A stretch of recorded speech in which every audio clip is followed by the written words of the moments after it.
in a curious way, really pick up from where Paul was when he made a quotation in Matthew 24, and here is the point where Jesus was saying these things. Here he is, he's coming out of the temple, he actually is on his way out of Jerusalem, he's got his disciples with him, and his disciples are quite impressed with the building. I understand from contemporary writers that the temple in Jerusalem 2,000 years ago was quite a magnificent sight. And the disciples were just pointing this out to Jesus, that they thought it was really something quite splendid.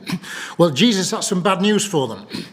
He simply said this: "You see all these, truly I say to you, there will not be left there one stone upon another that will not be thrown down." I hope you're alert enough to have spotted Paul quote exactly those words. And it's absolutely right. There they are. The archaeologists have dug right down to the very area where those tumbled stones and blocks of stone could be found. I found this a fascinating one. You can see the red circle on a block of stone that's been thrown down. What it has there, you can make out there the Hebrew script there. That was the stonemason sending a message. He chipped it in, he chiseled into the stone a message to the person who was building, telling him exactly where he had to go in the building. I think that's quite remarkable. But it's all there. The rubble is there. It's exactly as Jesus said it would take place. It took place AD 70. Near as doesn't make any difference, about 40 years later. All right. Well, they made their way up to the Mount of Olives, which is on the east side from Jerusalem. You can see in the background there is Jerusalem. And the disciples really wanted to know what was Jesus getting at when he said those words there. Sorry, just let me go back. Pick up there's the question, top right-hand corner there. When will these things be, and what will be the sign of your coming? They were quite puzzled by what Jesus had to say. And you'll notice there's a particular phrase there, the sign of your coming. I mean, that's a pregnant phrase, but it's one that came to them quite readily. And I have to say, this is the main issue of chapter 24 of Matthew. We won't look at it in detail. We'll pick out the bits and pieces that matter to us. So in a kind of way, we're going to kind of slope in here behind these people and kind of eavesdrop on some of the conversation that Jesus had with his disciples. And he was pretty blunt about it. Israel's going to have a very hard time in the future. This city here is going to have a very hard time in the future. And Luke's record of the gospel puts it like this. When you see Jerusalem surrounded by armies, then know its desolation has come near. For there will be great distress upon the earth, wrath against this people. They'll fall by the edge of the sword and be led captive among all nations. And Jerusalem will be trampled underfoot by the Gentiles, and otherwise non-Jews, as it turns out the Romans and others afterwards, until the times of the Gentiles are fulfilled. And it did happen. It happened 40 years, as I say, 40 years later. It's an historical fact. Yeah? But he doesn't stop there. He sees a time, as you can see from the language of what's on the screen there, he sees a time when Jerusalem will actually be back in the hands of the Jews. All right? They get it back. That's happened as well. It happened in 1948, and you might say more fully in 1967. When Jerusalem came entirely under Israeli rule and administration. It's an historical fact. You can go to Jerusalem right now and you can see that for yourself. And it seems to me that the crucial word there on our passage is until. Now, Jesus foresaw that. This is my point. He foresaw that. Now, if we went through the whole of chapter 24, you would find there are three elements in what Jesus had to say. If you wish, three prophetic elements. First of all, the fall of Jerusalem and the destruction of the temple. Secondly, the return of Jerusalem to the Jews or Israel. And here's the third one, which he puts to them. I have to read from here. They will see the Son of Man coming on the clouds of heaven with power and great glory. He'll send out his angels with a loud trumpet call. They will gather his elect from the four winds and from one end of heaven to the other. That's the second coming. Now, the point I think I want to make is this: logically, why would we doubt that third element, this second coming of Jesus, when the first two elements have been fulfilled and are historical facts, that they've come to pass? I mean, the fact that Jesus talks about this third item alongside the other two as part of a whole package, if I might put it like that, seems to suggest that his coming again is just as certain as the destruction, for example, that took place in Jerusalem, just as certain as the other two elements there, which, as we've already seen, has already taken place. Why would you doubt the third when the first two have already been fulfilled? And in fact, in rather stark language, Jesus has this to say. You see, is that what I want? Yeah, that's right. This is where we started. You see all these, my eyesight isn't as good as it used to be. Bear with me a second. You see all these, do you not? Truly I say to you, there will not be left here one stone upon another that will not be thrown down. That's where we started. He now adds to that, heaven and earth will pass away, but my words will not pass away. That's not a literal statement that the heavens are going to pass, the earth is going to pass away. He's really saying, just as unlikely that the heavens and the earth will pass away, just as unlikely as that is that I've got it wrong. What I'm telling you, he's saying to his friends, is it will take place. Take that as an absolute certainty. He makes it clear that's what he means. It's very emphatic language, isn't it? Right?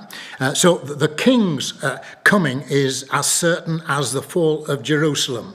And so what he wants them to say is this: are you ready for it? He's saying to his disciples, be ready for it. So he says this, and we've already mentioned this earlier.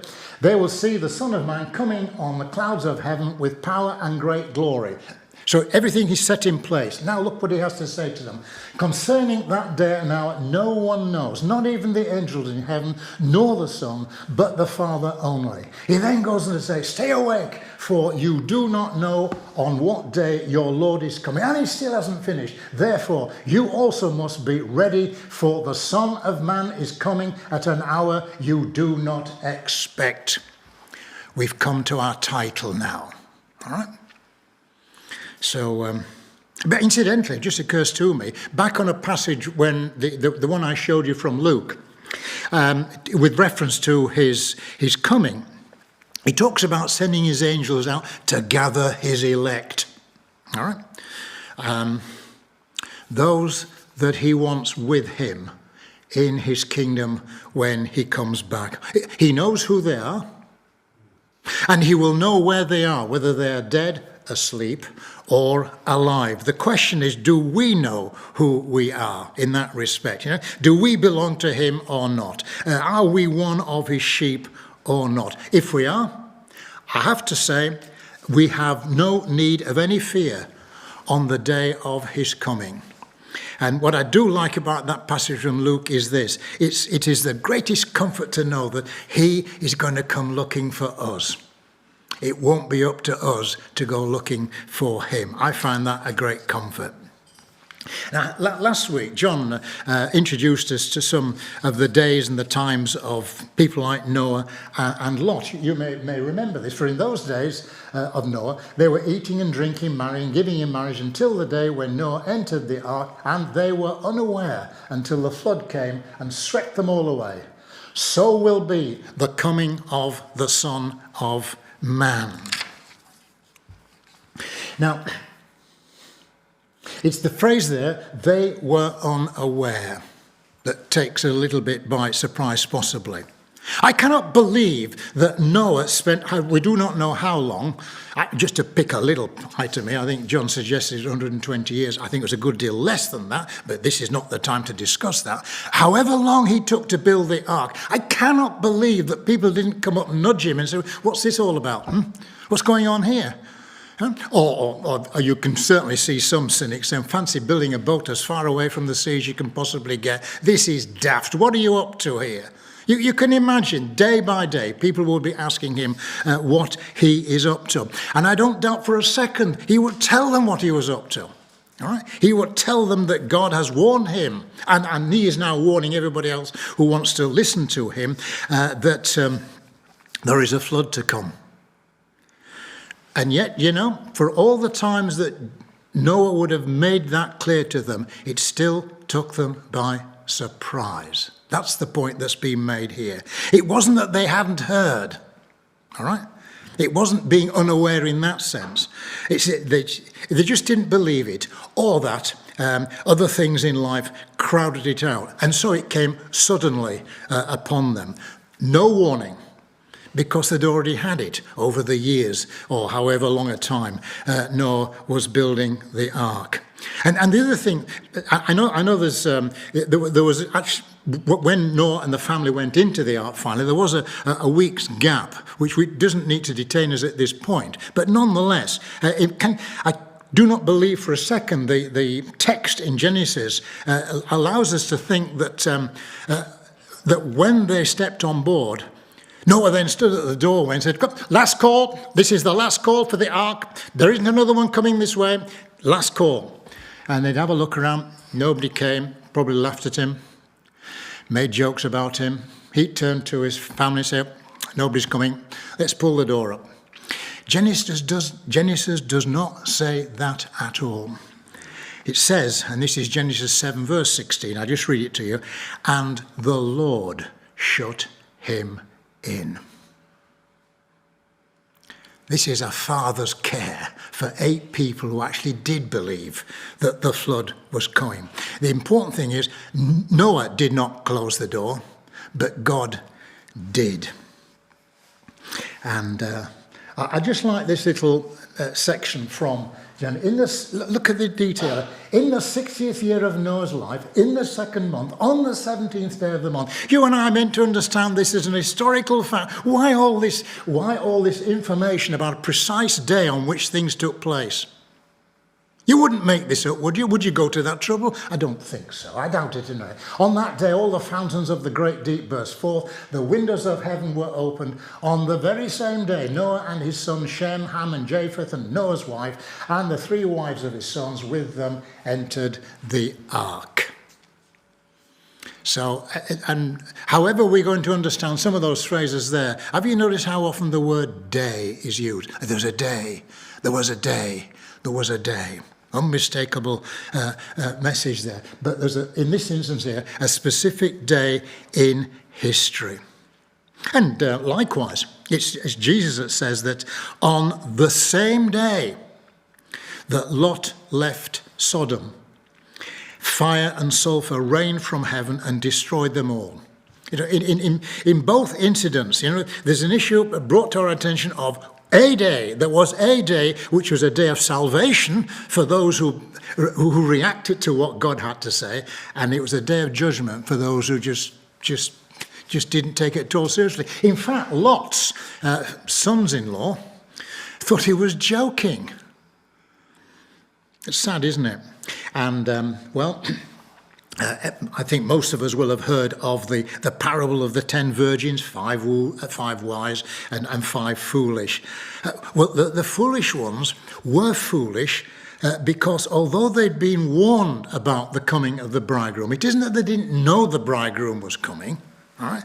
They just were unprepared to meet him at a moment's notice. Now, it so happens the bridegroom came at midnight, the least expected time for a bridegroom to arrive, you might say.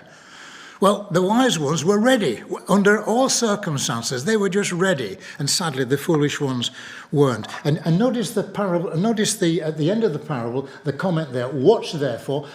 We've heard this before. You know neither the day nor the hour. All right? As a thief comes in the night. picking up one or two other points from that chapter that we began with in Matthew 24. We've already noted the advice of Jesus to stay awake, for you do not know on what day your Lord is coming. What I find interesting is that the next verse says this: but know this, that if the master of the house had known in what part of the night the thief was coming, he would have stayed awake and would not have let his house be broken into. And by the way, just as a little historical setting for this, that broken into in the original language was dug into. I mean, houses were made of mud brick.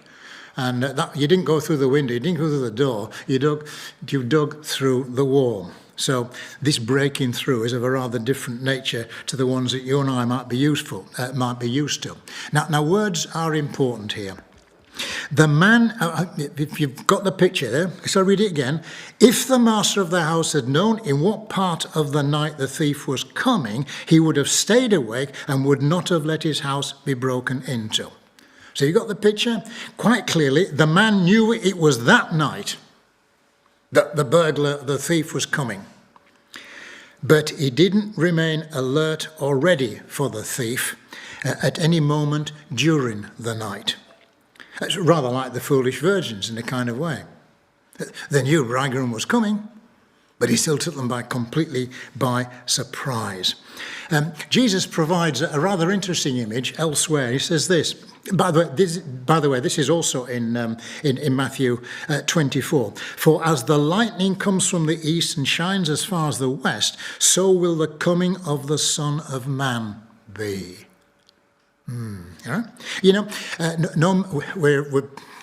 We're a nation renowned for talking about the weather.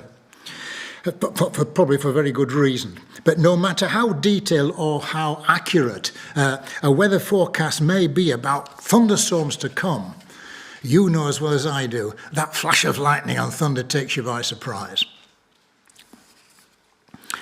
So it's a call here, isn't it, for constant watchfulness. And the image of the thief coming in the night is actually found elsewhere in the New Testament. One of Jesus' disciples, late on in life, Peter, said this, very simply: the day of the Lord will come like a thief. And the Apostle Paul picks up the same theme. And he says this. This is only part one of the two sections of this passage here. Now, concerning the times and the seasons, brothers, you have no need to have anything written to you, for you yourselves are fully aware that the day of the Lord will come like a thief in the night. While people are saying there's peace and safety, then sudden destruction will come upon them as labour pains come upon a pregnant woman, and they will not escape. Now, look, just take on board everything that Paul is saying there to them, and if you wish, to us. It's quite clear that his readers know about the suddenness of the Lord's coming. I mean, Paul implies it's something they've talked about in the past, all right? But he's simply repeating something that must have been said previously, and he uses this image of the thief coming at night. You will notice that burglars are not obliged to tell you when they're coming. You know, there's no text for you. There's no postcard put through the letterbox just is it okay with you? I'm popping in tonight. No, there's nothing like that whatsoever. So that's fair enough. But it's the other image which is interesting, isn't it? All right, the labour pains on a pregnant woman. All right. Here Paul speaks of people who feel secure in their own world, and that life there is ups and downs, of course, but life itself will still go on as it always has. As it was in the days of Noah, as it was in the days of Lot, interestingly, if you remember anything that we looked at last week. But Paul is saying that's the calm before the storm. All right? Both illustrations here, the thief and the woman in labour, both of those illustrations teach that Christ's coming is absolutely sudden. I mean, it's suddenly the burglar breaks in. Suddenly, the labour pains begin. Having said that, there's an obvious difference, though, isn't there, between the two? Although both are sudden, the burglar is unexpected, but the labour pains are not. So what we learn is that Christ's coming will be sudden and unexpected, like a thief, and sudden and unavoidable, like labour at the end of pregnancy. In the first case, there will be no warning. In the second case, there's no escape. So, how do we prepare for that kind of thing? Well, the passage now continues. I know this is a lot of text here, but just take this on board. You are not in darkness. He's writing to people who are believers in Jesus Christ. You are not in darkness, brothers, for that day to surprise you like a thief. For you are all children of light, children of the day. We are not of the night or of the darkness. So then, let's not sleep as others do. Let's keep awake and be sober. For those who sleep, sleep at night. Those who get drunk are drunk at night. But since we belong to the day, let's be sober. For God has not destined us for wrath, but to obtain salvation through our Lord Jesus Christ, who died for us so that we might live with him. Therefore, encourage one another and build one another up. Two reasons for the success of the thief, it seems to me, are these. He comes, first of all, unexpectedly, and secondly, when the householder is asleep. Yeah? Now, you can do nothing about the first, of course, but you can about the second. Paul suggests that there are three reasons why people are unprepared for the night visit of the thief: darkness, sleep, and possibly drunkenness. I mean, if only the thief would oblige us by coming during the day. That would be much easier. We'd see him coming. We'd be prepared for that, surely. We'd be ready for him. Says Paul, that's just the way it is in the coming of Christ. But the question is, will he come? Will he come? Remember, as a thief in that, will he come in the darkness or will he come in the light? I mean, spiritually speaking, will he come at night time or during the day? And, well, the answer to this pretty crucial question is both. It depends who you are. In the case of unbelievers, he will come at night because they belong to the night and they live in darkness. In the case of believers, to those who put their trust in God's word and in the Lord Jesus Christ, he will come in the daylight because they live their lives in the presence of Jesus of Nazareth, who is the light of the world. So it seems to me this brings us back to the matter of Christ's elect that the angels will gather when he returns. He knows those who are his. Only we know whether we are his or not. Last couple of statements here. The Apostle Paul wrote that on another occasion he found himself in a city called Athens, amongst a quite bright bunch of people. And at the end of what he had to say to them, he said this: God has fixed a day on which he will judge the world in righteousness by a man whom he has appointed, and of this he has given assurance to all by raising him from the dead. The resurrection of Jesus is not to give a soft landing to an otherwise rather desperate way in which a life ended. Calvary was not the end.